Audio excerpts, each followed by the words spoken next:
Good. All right, so I've been asked to explain just a little bit of my testimony and a little bit of what's happened and how God entered my life. And one of the things that they were talking about is, it's my life, and by that, there's a lot of things that I went through that I hope can connect with some of the people that watch this and get to understand. If you were in the same boat that I was in, there's an answer to it. But anyways, my name is George Rodriguez. I've been a pastor's kid all my life. My dad's been a pastor since I was born. And I lived in a small little town where the population was so small. There was about 10 people in my class. It was so small. It was a population of 1,500. And we were living there. And one of the very first things I noticed was that I never had a hunger like the way my dad did for God. I never had a hunger. I'd go every Sunday, I'd go every Wednesday, I'd go every conference we'd go to, every just convention there was. So I was constantly around people that had this hunger for God, but I personally never had it for myself. So one of the things that I really started catching I started noticing this downhill in my life was I was always the kind of guy that would like to go out and be in town, whether it was hanging out with friends, whether it was rollerblading. I went from rollerblading going into I liked riding my scooter, and then riding my bicycle, and then riding a skateboard down the road. So I was always actively doing something, but in town and with friends. And well, I remember one of the very first moments where I really started getting into an area where I know I shouldn't have started was stealing. I'd go to the convention. I'd go into one of the convenience stores, and I would see something that I liked, and I knew I didn't have money for it, and I knew my parents didn't have money for it, so I began to steal. And I got into this habit to where I began to realize I could get anything I wanted by my own power. I didn't have to go to my parents, I didn't have to go to my wallet, I didn't have to go to my job and work 8 hours a day. I could get it if I wanted it by stealing it. So I got into this addiction where I began to steal everything that I liked, everything that I wanted. It got to the point to where I was stealing things I didn't even need, things I didn't even want. Just because I knew I could do it, I did it. And it was this type of high that I didn't have to inject myself, I didn't have to smoke it, I didn't have to drink it. It was just kind of a satisfaction where I knew I had this power on my own. So that's when I started noticing one of the first things that was really beginning to satisfy me temporarily. Well, I remember it was in my 5th grade class. I think I was in 5th grade or 6th. But we had one of our classmates that nobody liked. And the main reason was because he'd come up to you and start rubbing on you the wrong way and in a sexual way. And me and two of my closest friends came up with this brilliant idea of threatening the guy. So we came up with this master plan. I remember we first needed weapons, and because I love stealing, we came across these knives in this store where we thought was the perfect weapon to use. So we stole those knives. We went to go grab this kid, and I'm really making it short, but we ended up taking this kid, we ended up threatening him, and the spot that we did it at, we thought was the perfect spot, when really it was right across the street where he lived. So when we were done doing what we were doing, we looked over and we saw that his mom was watching us the whole entire time. So she picks up the phone, calls the cops. The cops go out, they find us riding our bikes, and that was the first time I got my fingerprints taken. So I was in the system at a very young age, 5th grade, I was 10, 11 years old, and I was already in the system. They already had my fingerprints, all because we stole knives, we threatened this kid that we thought was a good reason. But that was probably one of the very first, probably the second biggest time that I got caught by the police. One of the first times was I got caught stealing a little bit earlier. at a Walmart. And anyways, that was the first time I got in trouble with the police. The second time was the threatening. And I was on probation for a good while. I remember I'd go to, during recess, I'd go to the swings and I'd look across the street and I would see a cop just constantly watching us. And it was kind of, I look back and yeah, it's a bad memory to have when you're a kid, but I didn't see what God was doing in my life yet. Well, when I was in, I don't know, 7th grade, 8th grade, I started working at this, I was 15. I'm actually probably younger than 15. I don't know. I don't want to get anybody in trouble as far as the company, but I worked at a very young age as soon as I could. I don't know if I was maybe a tiny bit younger than I should have been, but they gave me a job working at a store, a grocery store, and right away I noticed, well, again, I was stealing everything I wanted, and I noticed that the only two places there weren't cameras was in the section where the cigarettes were and the section where the alcohol was. So right away, people said, hey, I came across coworkers that said, look, we can do this and not get caught. And I loved the idea. So mainly just because I got to steal some more. That was really what I wanted. And at that time, I didn't smoke, I didn't drink, I didn't do anything like that. But the very first thing that I probably stole from there, as far as just an extra habit that I got onto temporarily, was dip. So I started dipping. I stole Copenhagen cans and I started dipping. And it was a very, very short time, only because down the road, it ended up making me puke.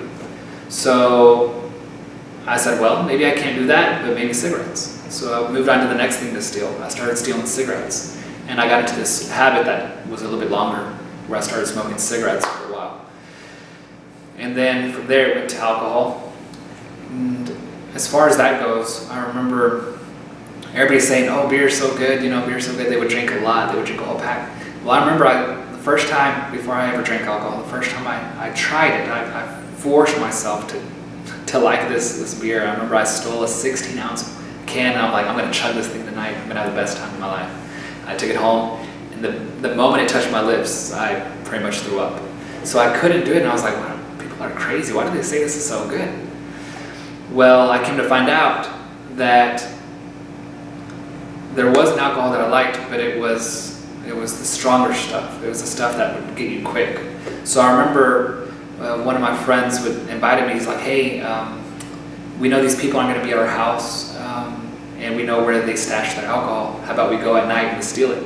Again, he said the magic word, and I loved it. I loved to go steal, and I said, all right, let's do it. We went, we stole this stash, and that was the first night I got drunk after we stole our stash. We went home, and that was the first night I drank, and I got drunk. I remember it was the worst feeling I ever had, and I know I'm not the only one that's probably experienced that, but I could have sworn that day that I was never going to drink again. Later down the road, I came across it again, just not as bad as what I did that night. So I was still doing this stuff. I was smoking, I was drinking, and shortly before I moved from that town, I was introduced to a new thing that I really began liking, which was marijuana. They offered me marijuana, so I started getting into a habit of smoking marijuana with the friends, with the crowd that I was with. And again, all this was just going downhill.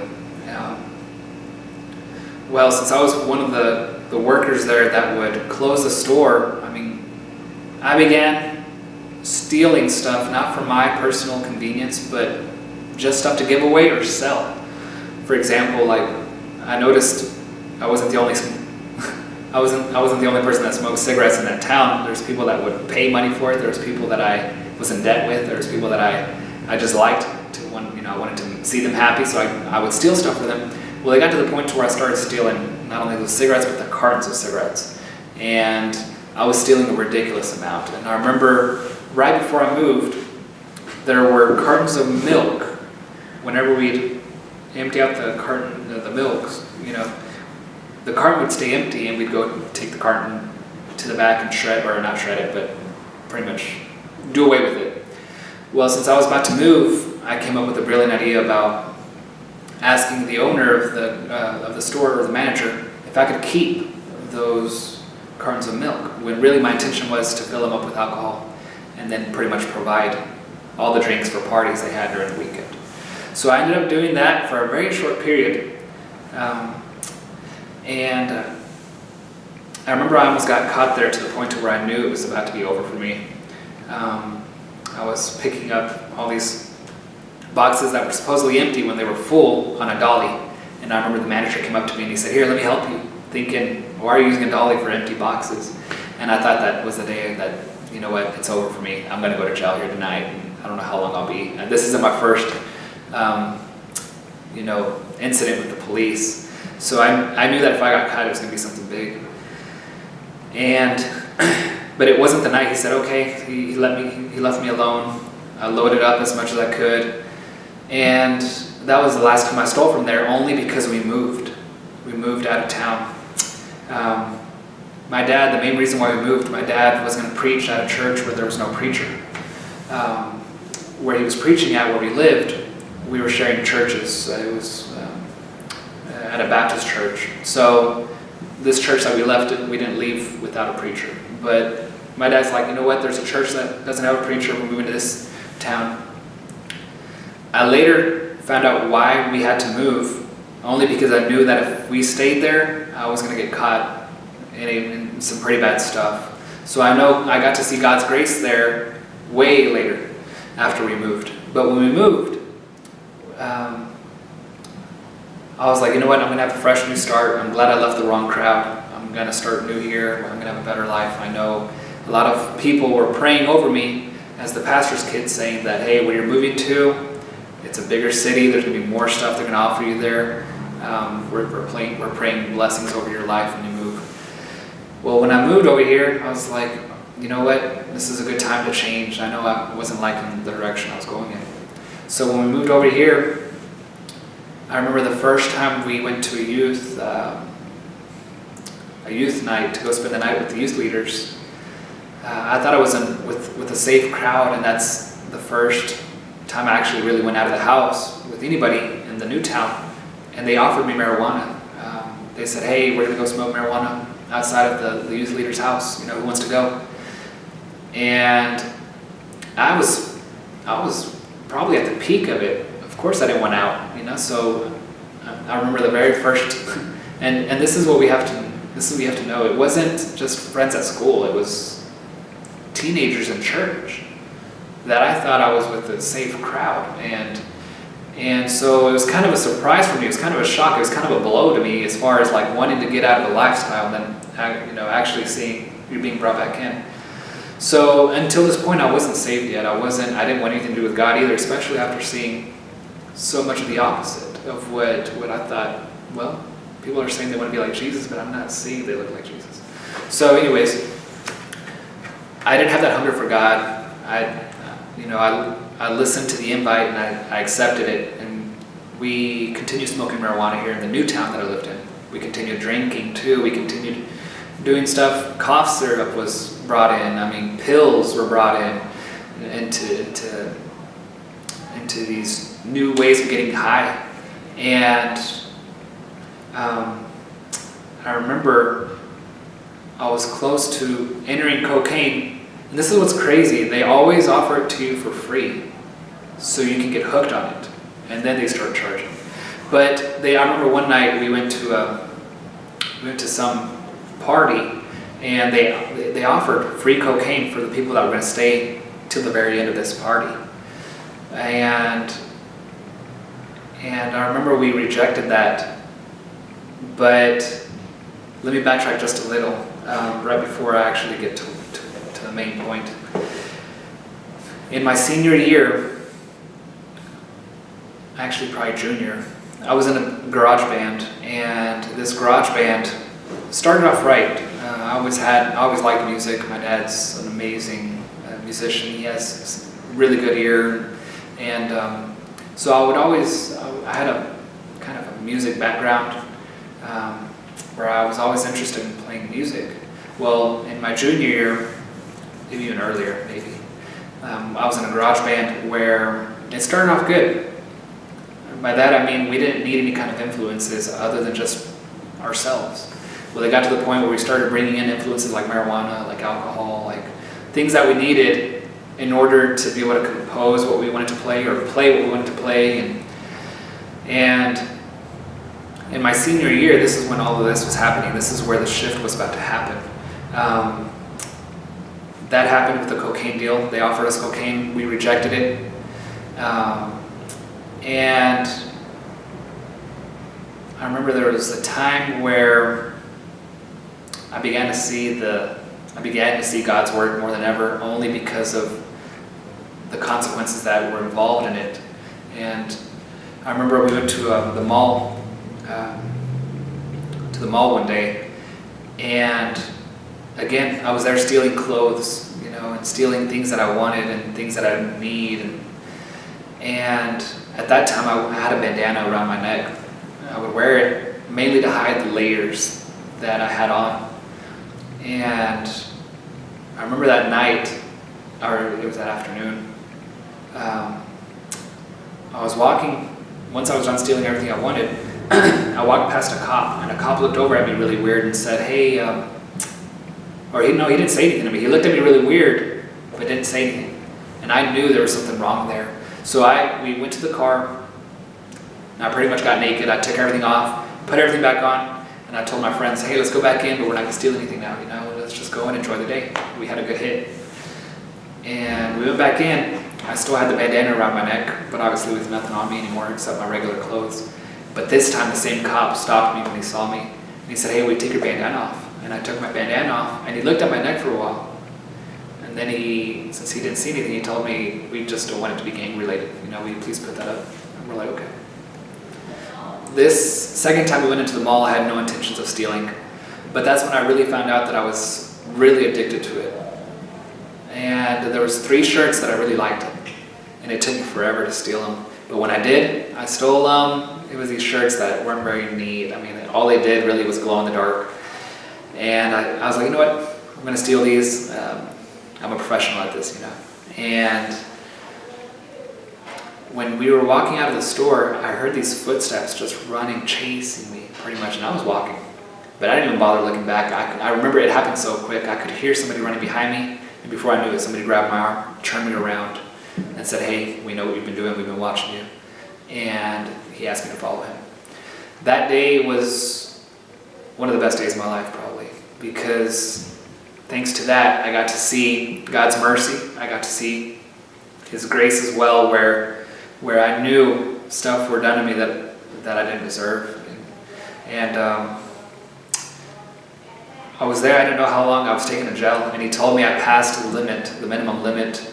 I could have been given a ticket for stealing if it was below $50. I think I stole $53 or $54. And he said, because of this, we're going to have to book you in. We don't know how long you'll be here. And of course, I was worried to death because this wasn't the first time again that I was, involved with the police. I knew my prints were already in the system, and for threatening a kid. I knew that I'd been caught stealing before. I knew that, just stuff like that. And they took me into jail, and I don't have to tell you, there's just a bunch of crazy stuff you see, even if you're only there for a day. In my case, it was only a day, and they don't tell you how long you're going to be there, so it's crazy. But I really got to reflect back on what am I doing, and what's my purpose here on earth, and do I like the direction I'm going in? What's going on? I just saw somebody over here that thought they were going to get out the next day, and they found out they gave them another 10 years. So, stuff like that where, what am I doing with my life? And I got out of there just a day later, but I still wasn't letting God have total control of the steering wheel. And then I remember that there's this girl at our church that and I thought I was never going to be able to call my wife. But one day, things got serious between her and I, and probably a month or 2 later, we went to a youth camp in Dallas called YFN, Youth for the Nation. And we went, And I remember we were literally on the verge of breaking up.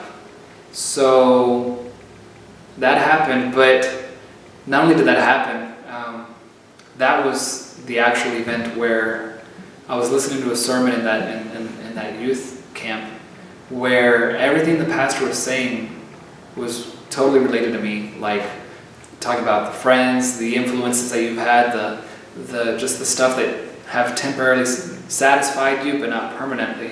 And he started introducing me to God. I mean, not only that, this is a whole new town, but he was telling me stuff from even my previous town that I lived in, and seeing how you know it's something not normal, it's not natural, it's nothing in your control, nothing that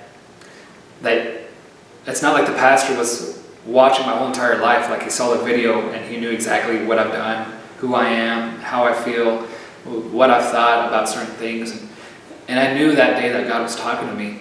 So that day, I ended up passing to the front. I ended up giving God my life and saying, you know what, I'm a disaster when I try to control it, and I really need you to enter my life and actually do something with it that I know is intended for it to be used.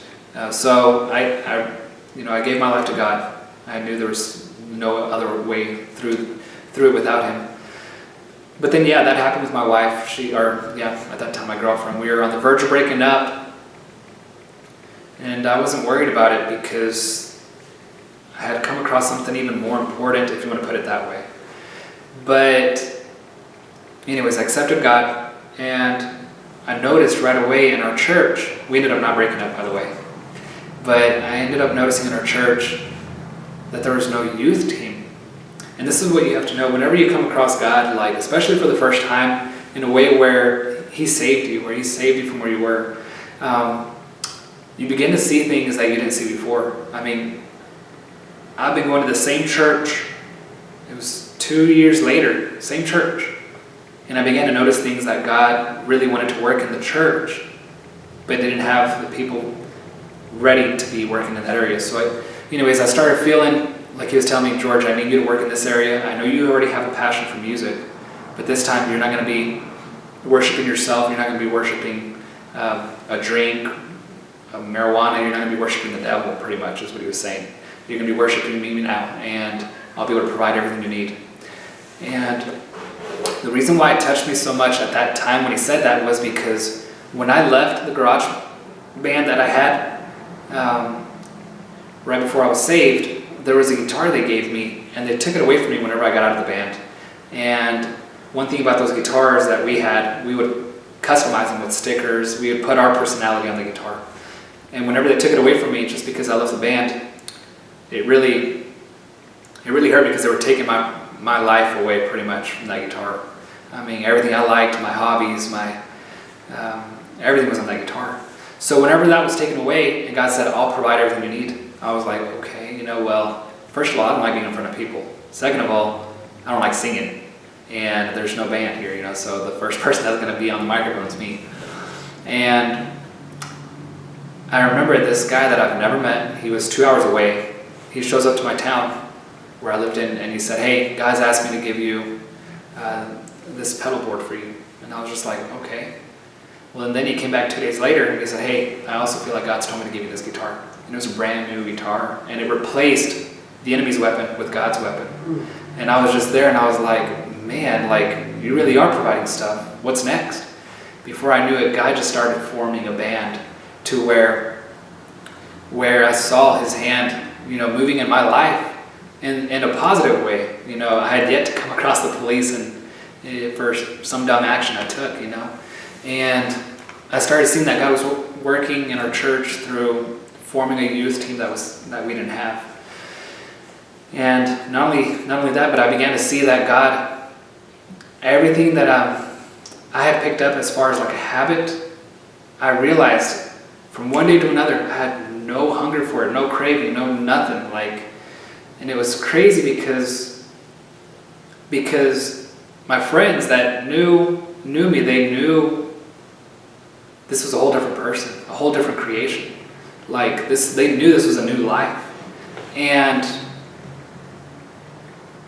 to this day, they still wait for me to fall. And it's crazy because those kind of things there where you say, man, God, you entered my life in a way to where it's so evident, not only to me, but it's so evident to the people around you, like that alone is stronger than anything else. But anyways, I gave God the glory from when I was 18. This happened when I was 18 years old. I'm 26 now. So I've been walking with God for 8 years already. And He's helping me build my confidence up in Him. He's helping me walk in my identity to where I believed a lot of things that were out in school back then. I was one of the ones that would always get picked. I had a bully that, I was probably one of the slowest runners in school. So the bully, it was so ironic. The bully was one of the fastest people in the school. So he'd always chase me and he'd always pick on me. And they would look at me weaker than other people just because of who I stood up for. And it's crazy because whenever I finally had a testimony to back me up for what God's done in my life, no one can argue against that. It's crazy how they know how you were before. They see you now, and people want what you have. So I began to pray to God. And I'm like, Lord, what are you calling me to do now that, I've been doing this, I've been obedient, you've changed my heart. Is this all you have for me? Well, the last thing I imagined Him telling me was like, well, George, you've been in church all your life and you've seen things that you probably wish you didn't, but I showed them to you for a reason. What I'm calling you to do now is break down walls of religion. So he asked me to form a team up out of different churches, youth out of different churches, with the vision of breaking down walls of religion. And He showed me that there was still more than just the addiction to stealing. There was more than dip, cigarettes, alcohol, marijuana. There was more than anything like that He wanted to break off of me. He also wanted to break religion off of me. And He said, hey, you may be considered a Baptist, but you're not the only group of people that I'm chasing after, that I want a relationship with. So I want you to be the one to start working on this vision that I'm giving you. And he did it again. He formed a group of people where, to this day, every now and then we're reaching out to the local youth, local churches, and continue to pass down what He did in my life. When He entered my life, pass down what he did in my life to other people in other churches. Because it's crazy where I live, there's a lot of churches where I live, like a lot. And when I by a lot, I mean probably in one block, 5-6 churches in one block. It's pretty much that crazy. Where it's a small town, but there's a lot of churches, and yet, you don't know what's right, what's wrong. And so anyways, that's what God's been having me work on as far as in the kingdom for Him. But I know there's more. And it's been something that day by day God's given me guidance, God's given me the strength, and God's given me just the tools, the ability to be able to do everything that He's called me to do. So it's not like I want to save you and then just leave you alone. No, I want to save you or forget about you. No, I want to save you, and I have plans for you to do what I know you can do, and that's why I chose you for it. So if any of this is connected with anybody that may watch this down the road, He's done something that, and I look back sometimes because in that time we had a MySpace, and then we had a Facebook too. So I look back I have 2 different profiles, one when I was saved and when I wasn't saved. Yeah. And I look back at my old profile and it's just crazy, it's crazy how it looks like 2 whole new people. One of them, you name it, in depression and stress and overwhelmingness and just the world taking over them, sin, just little by little killing. And then over here you see just a whole different creation. I don't know how to explain it to you, and the best way to do it is just give God the chance to see what He can do in your life. And I promise you, it's not something you're going to regret. You're going to look back and be like, I'd never imagined God doing this in my life. why did I not do this earlier? I've heard people giving their testimonies saying that they went 40 years, 50 years, 30, and I gave up 18 years of my life, and I gave it to the devil. And I mean, for you to hear that from somebody that's been going to church for those first 18 years plus, I mean, you just don't hear it as often. Like, you would think it's the opposite. People would always put a higher standard on you, saying, oh, you go to church, you're saved automatically, you're a Christian, you should be better than this, and they would judge you right away. And they would speak lies over you whenever really, it doesn't matter how long you've been going to church. It really matters when you start letting go and let God really fully take control. So I recommend for everyone to do that, and I really hope this testimony helps you and connects with you. Thank you for listening.